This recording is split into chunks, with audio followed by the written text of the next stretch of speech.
Hello to everyone. So today's topic is probability. Very simple, very important chapter. तो probability का मतलब क्या है? अगर हम आसान शब्दों में समझे तो संभावना, अ चांस कि क्या हो सकता है, तो आज बारिश होगी कि नहीं होगी. Very simple question, very important question also. आजकल आईपीएल का पूरा शोर है, राइट? आईपीएल आईपीएल आईपीएल, तो डेली आपके मैचेस हो रहे हैं. वहां पे क्या होता है? कॉइन टॉस होता है. वो भी क्या है? आपकी प्रोबेबिलिटी है. कितने रन होंगे, एस्टिमेशंस चलते हैं, वो भी क्या है? आपकी प्रोबेबिलिटी है. तो प्रोबेबिलिटी बहुत जरूरी है. कैसे है, क्या करेंगे? First, in this video I'm going to give you the basic definition, introduction. क्या है डेफिनेशन, और कौन से इंपॉर्टेंट फार्मूलाज हैं जो इस चैप्टर में हम डिस्कस करेंगे. और इन द नेक्स्ट वीडियो मैं आप लोगों को सिंपल ट्रिक्स बताऊंगी, क्वेश्चंस करेंगे, और उसके बाद हम ट्रिक्स अप्लाई करेंगे कि कैसे हम क्विकली क्वेश्चंस को सॉल्व कर सकते हैं. तो let us move to the first one, the definition. तो डेफिनेशन क्या है जो आपने 9th क्लास में भी पढ़ी थी, और उसको थोड़ा सा इम्प्रोवाइज करेंगे 10th क्लास के लिए. सो लेट अस सी. तो फर्स्ट जो आपने 9th क्लास में डेफिनेशन की थी, एक्सपेरिमेंटल और एम्पिरिकल प्रोबेबिलिटीज, तो वो क्या थी कि number of trials in which the event happen and total number of trials. Suppose हमारे पास कोई, हमने एक्सपेरिमेंट किया, so we took a coin. Basically हम ऑलवेज बोलते हैं एक फेयर क्वाइन लिया हमने. So what does it mean? Biased और अनबायस्ड, ये टर्म्स हम यूज करते हैं. तो what do you mean by the fair? जिसमें दोनों आपके फेसेस हैं, हेड एंड टेल. अब आप लोगों ने शोले मूवी अगर देखी होगी, if you watch this movie, very icon movie, तो उसमें अमिताभ के पास एक क्वाइन है जो बिल्कुल भी फेयर क्वाइन नहीं है, राइट? क्योंकि उसके दोनों साइड्स में हेड था, टेल तो था ही नहीं, right? So that was not a fair coin. तो फेयर क्वाइन क्या होगा? जिसके इक्वली लाइकली मींस दोनों साइड आपके फेसेस हैं, एक फेस आपका होना चाहिए, that is your head, and other should be a tail. ठीक है? तो अगर हमने एक्सपेरिमेंट किया, सपोज हमने 50 टाइम्स कॉइन को टॉस किया, तो उसमें हमारे पास head how many times we are getting? Suppose हमारे पास 24 टाइम्स आया, तो हेड के आने की that is the probability, that is your experimental. So 24/50 means total number of trials, means हमने उस कॉइन को कितनी बार टॉस किया. सो that is your experimental probability. अब हम क्या उनसी प्रोबेबिलिटी की बात करेंगे इन 10th class, that is the theoretical probability, or we can say classical probability. Experimental probability means we are doing the experiments, और theoretical means theory, हमारे पास ये वैल्यू ही होगी, राइट? वो theoretical probability है. अब सपोज मैंने एक बार टेस्ट किया और एक बार आपने 1000 टाइम्स क्वाइन को टॉस किया, और थर्ड पर्सन है, सपोज हमारे पास एक नाम का इंसान है जिसका नाम है सोनम. तो सोनम ने 2000 टाइम उसको टॉस किया. तो जो प्रोबेबिलिटी दोनों में आएगी वो नियर अबाउट 1/2 होगी. तो वो जो प्रोबेबिलिटी होगी, मीन्स जितने आप टॉसेस को इंक्रीज करते जाएंगे, उतना ही जो हमारा आंसर आएगा, प्रोबेबिलिटी ऑफ अ हेड, वो क्या होता जाएगा? Nearer to 1/2. तो दैट इज योर प्रोबेबिलिटी. अब बहुत ही सिंपल फार्मूला है इसको याद रखने का, कि number of all possible outcomes of the experiment. जितने भी पॉसिबल आउटकम्स है, अगर हम क्वाइन की बात करो तो दो ही पॉसिबिलिटीज हैं उसके आने की, या तो हेड होगा, या तो हमारे पास टेल होगा. So we are having only these two options. So that is your tail, right? एक ही फेस है इसका.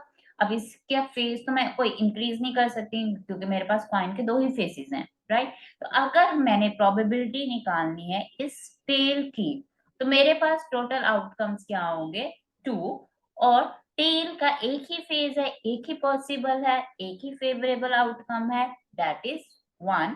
तो प्रोबेबिलिटी ऑफ टेल इज 1/2। और अगर मैं हेड की बात करूं तो हेड भी मेरे पास क्या है, सिर्फ एक ही है, एक ही फेज है, that is my favourable outcome. तो प्रोबेबिलिटी ऑफ हेड क्या हो जाएगी, 1/2। सो that is your the definition of the probability, right. अब जो हम फार्मूलास यूज करेंगे वो कौन से फार्मूलास हैं हमारे पास, एक तो यही है, प्रोबेबिलिटी क्या रहेगी हमारे पास, that is the basic formula जो हम हर क्वेश्चन में यूज करेंगे, जिसमें हम पॉसिबिलिटीज निकालेंगे ऑल आउटकम्स की और एक फेवरेबल आउटकम फाइंड आउट करेंगे। तो बहुत ही सिंपल है प्रोबेबिलिटी, तो इसमें कोई डिफिकल्टी नहीं आने वाली आपको। अब हमारे पास क्या है, first is when an event having only one outcome is called an elementary event, and the sum of the probabilities of all the elementary events of an experiment is 1, such that probability of E and probability of F is 1। जो अभी example हमने ली है coin की, दोनों के क्या है, elementary एक एक आउटकम है हमारे पास, राइट। तो ये क्या है हमारे पास, elementary events of an experiment. तो हेड और टेल की दोनों को अगर प्रोबेबिलिटीज को हम ऐड करें तो हमारे पास जो प्रोबेबिलिटी की वैल्यू आएगी वो क्या आएगी, ऑलवेज 1 आएगी। अब कोई भी हमारे पास इवेंट है और उसका ई बार क्या रिप्रेजेंट करता है, नॉट ई, ओके। तो वो क्या होगा, प्रोबेबिलिटी ऑफ ई नॉट क्या होगा, 1 माइनस प्रोबेबिलिटी ऑफ ई। अगर हम बात करें प्रोबेबिलिटी ऑफ हेड की, वो क्या है, 1/2, राइट। प्रोबेबिलिटी ऑफ हेड क्या है, 1/2। अब प्रोबेबिलिटी ऑफ हेड ना हो तो वो क्या होगा, that is 1 minus 1/2, that is head ना हो तो वो क्या होगा, टेल होगा, वो क्या होगी उसकी probability, that is 1/2। Okay, so that is the values. अब probability of an impossible event is 0। अब मेरे पास तो दो ही आएंगे ना, हेड आएगा या टेल आएगा। अब मैं बोलूं कि मेरे पास तो कॉइन को मैं टॉस करूं और मेरे पास 1 वैल्यू आ जाए, इज इट पॉसिबल, पॉसिबल ही नहीं है, इम्पॉसिबल है, जो हो ही नहीं सकता। तो उसकी प्रोबेबिलिटी क्या होगी, 0। The probability of sure event, कि ये होगा ही होगा, तो हमारे पास जो भी श्योर इवेंट है, जो भी सर्टेन इवेंट है, उसकी वैल्यू क्या रहेगी, ऑलवेज 1, ऑलवेज 1। इट मीन्स जो प्रोबेबिलिटी है आपकी वो ऑलवेज इन दो वैल्यूज में लाई करती है, 0 और 1 के बीच में।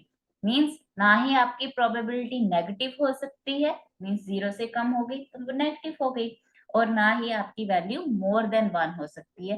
मीन्स अगर मैं बोलूं मेरी प्रोबेबिलिटी वैल्यू क्या आ रही है, 1.5, नॉट पॉसिबल, हो ही नहीं सकता कि प्रोबेबिलिटी आपकी क्या हो जाए, 1.5 या 2.5 या 200 बोल दूं मैं कि probability of head is 200, not possible भाई, हो ही नहीं सकती ये चीज। तो प्रोबेबिलिटी आपकी क्या हो सकती है, इन बिटवीन 0, मीन्स 0 और 1 को भी इंक्लूड करेंगे, in between 0 and 1। Okay, so that's why we are putting here less than equals to, okay, less than equals to means 0 से greater or equals to and less than equals to 1। तो ये आपके हमारे पास ये mainly तीन formulas हैं that we are going to use, means probability of E plus probability of F is equals to 1। Note event अगर हमारे पास है तो वो क्या हो जाएगा, 1 माइनस। कहाँ पे यूज करेंगे, we will see in the questions। and your probability is always lies between 0 to 1, impossible event is 0, sure event is 1। So that's all about the introduction of probability, and then in the next video we are going to solve the questions related to the probability of your class, not only for the 10th but any higher class, basic remain the same।